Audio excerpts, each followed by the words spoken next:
Welcome to Tackett's House of Horsepower. It's me, Steve Tackett, and today we are gonna get some stuff done on this Down and Dirty build. Watch this.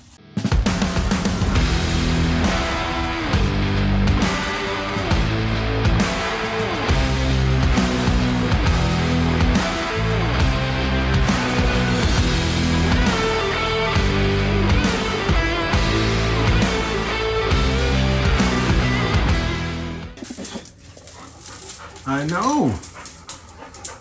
Well, I'm excited too. Yeah. You know why? Do you know why? Huh? Because look at this. Finally, I have a dash pad. After waiting like 5 weeks with OPG, I canceled it. I canceled the order with OPG and I found it on Summit. Yeah. I wouldn't think to look for interior parts on Summit, but here we go. Found it. They sell these dashes direct, I guess. And look at that. Made in USA, huh? I mean, there you go. Shout out to Summit. Thank you. So now, this is gonna look drastically different today. All right, first thing I'm gonna do is clean everything. I don't want any dirt and dust and whatever underneath it getting stuck between it and gouging it up and scratching everything. So let's clean everything real good before we start putting it in.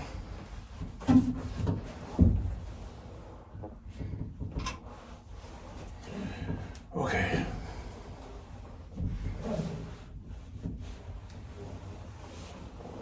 It also tells you to clean the vinyl. It's got like some sort of coating on it. So it says to use vinyl cleaner on it. So I'm gonna do that too real quick.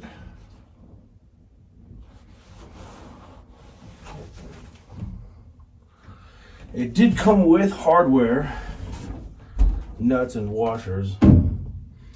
But it did not come with lock washers, and I like to party, so I put lock washers on everything because I don't know, I don't want it to vibrate loose, and next thing you know, you're driving along and nuts and washers are hitting your feet while you're driving, you know what I mean? So I went ahead and grabbed some lock washers and throw them in with it. Okay. Alrighty. Let's see what we got here.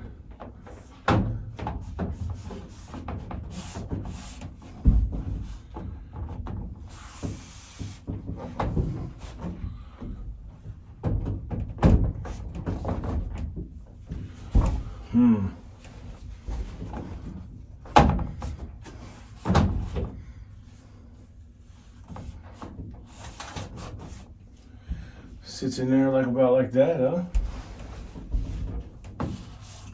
I like it better already.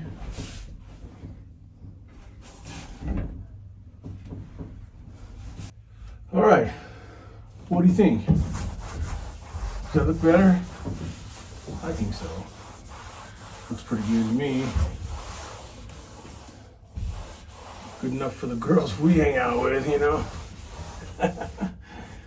So really you have to put the dash pad in first before you go any further on the dash assembly, because you got 4 studs over here and 3 studs over here, and there's no way to get to them. You know, if your glove box was in and your gauge cluster was in, there's no way you'd be able to reach it. So it's really important to put your dash pad in first. So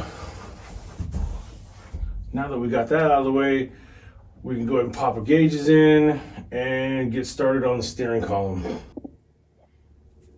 All right, there's a little more work to do on this gauge cluster before I can pop it in. It's gonna be hard to get in here once all this is done. So I'm gonna start running that pigtail down there, like for the shifter. I'm gonna hook that stuff up where it's a lot easier to work on it now in here. So then I have to come over here and wire in the turn signals. And there's a buzzer that connects here, and there's a communication cable that connects here. Get all this situated, and then pop it in there. Sound like a plan? All right. Okay, let's see if I can do this without screwing it up too bad. So I got all my wiring kind of just dangling where it needs to go, and pick this gauge cluster up, plug in what needs to get plugged in, and get some screws in it without breaking it or scratching it or anything like that.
Well, what do you think?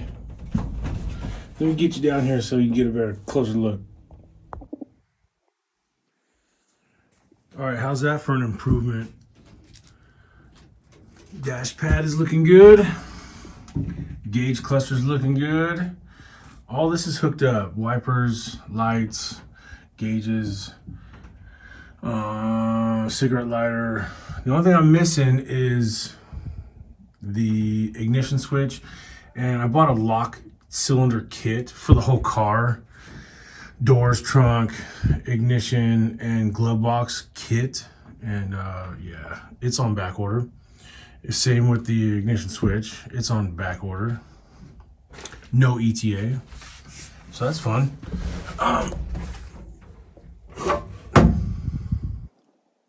We have this little guy. When I bought this dash piece, it came with this guy. So that'll go on the glove box. As soon as I get the lock cylinder for it, I should probably order the, you know what, I'm gonna order the glove box, the actual cardboard box. I need to order that still, but anyway, so I'll have a complete glove box. Basically the dash is ready to go. There's my air fuel mixture, air fuel ratio gauge. I haven't made a decision about a stereo yet. I think I'm just gonna leave it out for now. We don't need it. But eventually I might put a stereo in here. One of those resto, you know, type of deals. We also have, I gotta get those little buttons for the corners here for the doors. So I'm gonna have a working, functioning dome light. So anyway, there you go. I gotta make a pigtail still. Like I said, I'm gonna run the neutral safety switch wires and the backup light wires down with this, hide it under the carpet, or eventually if it has a carpet, over here to the shifter. So that still needs to be done. But anyway, for the most part, it's looking like I got a dash. I was feeling a little crazy, so I went ahead and bolted that on there. So now you get the full effect. I like it. It looks really good. Much better than I was expecting, actually. When I started out on this project, I didn't think it was gonna like be anything like show car quality or anything, but you know, it's starting to look pretty decent. All right, I want to move on to the next project for the day. We have an Ididit steering column. Oh yeah, I like that. I like seeing that. Anyway, let's see if we can go ahead and pop this sucker in. All right, so I highly recommend, again, I don't get paid for this, but I'm gonna tell you right now, I highly recommend, if you're thinking about doing an aftermarket steering column, tilt steering wheel, whatever, go with Ididit. I'm just telling you, I've used other ones before. I've used the cheaper ones. They don't last. They wear out inside here, and after about a year or so, it's real loose, clunk, clunk, clunk. And so I'm telling you, the quality is here. Get the Ididit steering column. Spend the money. Don't try to cheap out. And I'll walk you through the install here in a second. So, as you can tell, I got the black one. They do come in chrome black, or I think they come in bare steel, so you can paint it whatever color you want. But my interior is just going to be black, so I ordered the black one. Now, there is no notch or hole or anything on the actual shaft here, so you can't have this nub. There's a nub right there. The original steering column had a hole there or a notch there, and that nub used to go into it and line it up for you, but we got to get rid of that nub. Now when you order that steering column, that's all you get. You get a steering column. That's it. It doesn't come with this stuff, and so you got to buy this stuff on your own, kind of piece it together. But you got to make a steering shaft. I'm using a double D rod and some U-joints. You got to find out what size you need for your steering box, and then what size you need for the steering column. I'll tell you what they are in a minute. The lower bottom half of the steering column, you got to have a mount for it. It's not, it just kind of floats around down there. So you got to make a solid mount for it. And then the last thing you need, or you're going to want, is an adapter. You got to go from the flat plug to the rounded, you know, half circle moon shaped looking original steering column would have plugged into for your turn signals and stuff. It also adds a circuit. It adds an extra wire here that you got to run power to, and you'll get a emergency hazard signals, hazard lights, hazard flashers, whatever. So you got to add another circuit and an adapter if you're going to use a stock style, you know, steering harness plug or a wiring harness plug. So anyways, you got to, it doesn't come as a kit. You got to buy all this yourself and kind of go with it. But I'll walk you through it. So there's two different bodies. There's two, and I think there's 2 1/4. So find out which one you need. Mine's 2-inch. So I got this floor mount, adjustable floor mount guy. What I want to try and do is use the original bracket, if it's possible, cut that down, mount that in its place, so I can cover the hole in the floor, you know, with the original bracket, but use this to tighten down onto the steering column. So let me see what I can do here. I don't know. This is I'm experimenting now. So we'll see what happens here. All right, here's what I came up with. Kind of ghetto, but I think it's gonna work.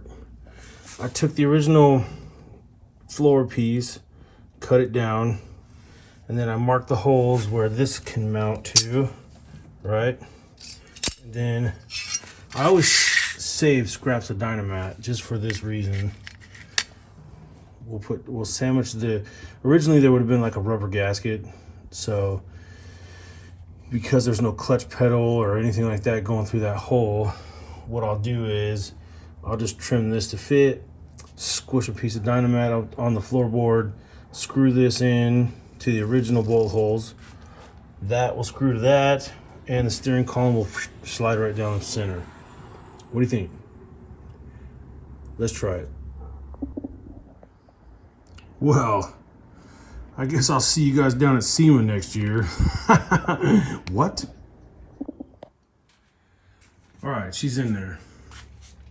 She's in there, and she is sturdy. Because the steering column doesn't have a notch or a groove for that tang in the dash, you got to be careful when you mount it that you get it straight. Otherwise, when you do the tilt, instead of going straight up and down, it's doing this or something. So ask me how I know. Anyways, make sure that you're straight so it swings straight up and down. And it's mounted on the floor with the original plate. So the hole is completely covered and it's sealed up with that Dynamat, so it's nice and airtight. Next, we're gonna move on to the steering shaft. So over here, let's see, can you see it? There we go, it's sticking out right there. We're gonna come out of there, we're gonna make a U-joint there, a double D shaft, and another U-joint there. Sound good? All right. So here's the parts you gotta kind of figure out on your own.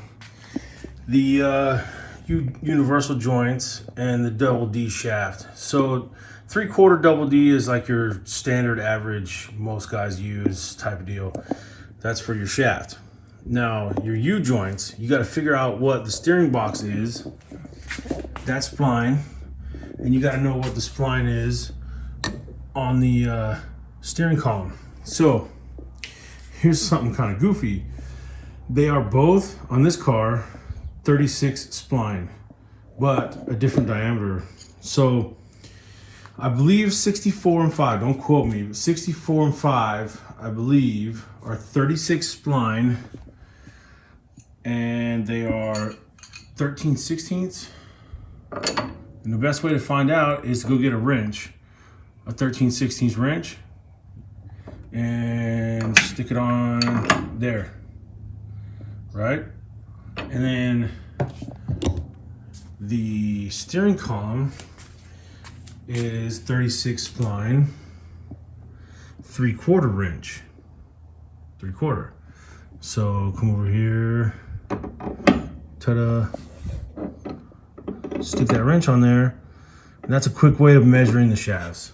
So that is 3/4, 36 spline. That is 13/16, 36 spline. So I already ordered them, so here they are.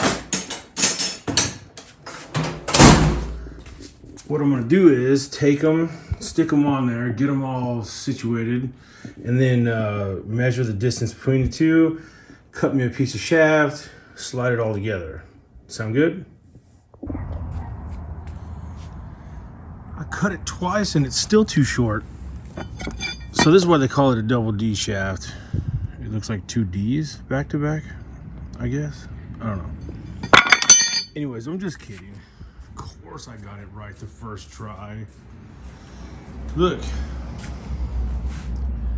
Oh, look at that. Look at that.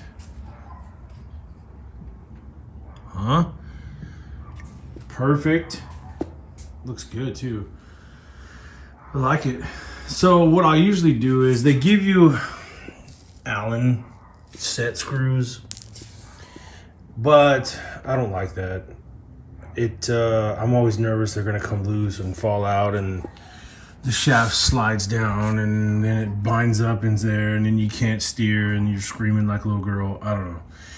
So what I like to do is take it back out, and I put a tack weld. I'll put a tack weld right there and a tack weld right there, and call it a day. Probably shoot some black so that thing doesn't rust. But yeah, basically you get the idea. So there you go.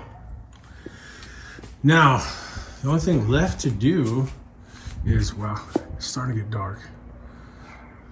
It's starting to get dark. I'm surprised Sarah's not out here. What do you want for dinner? Watch, she's gonna come out now.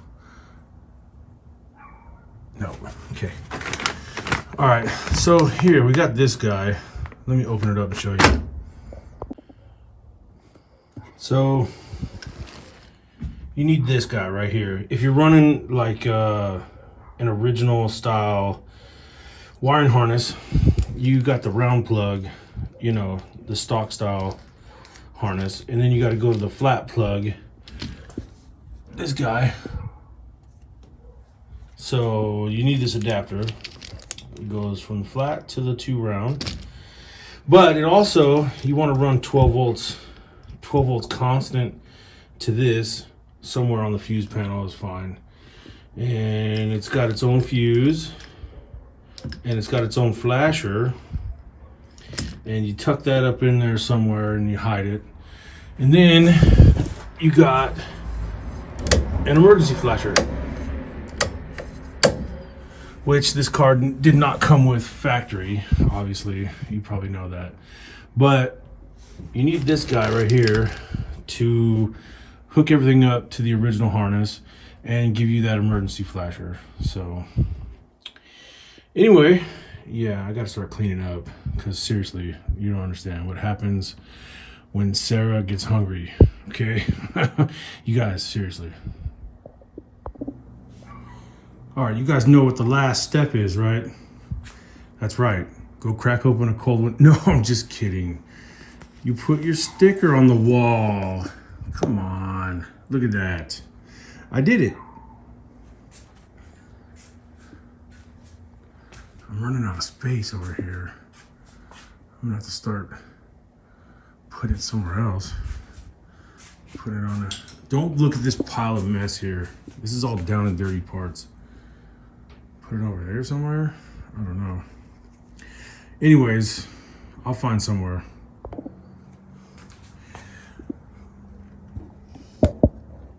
Wow, that is close right there.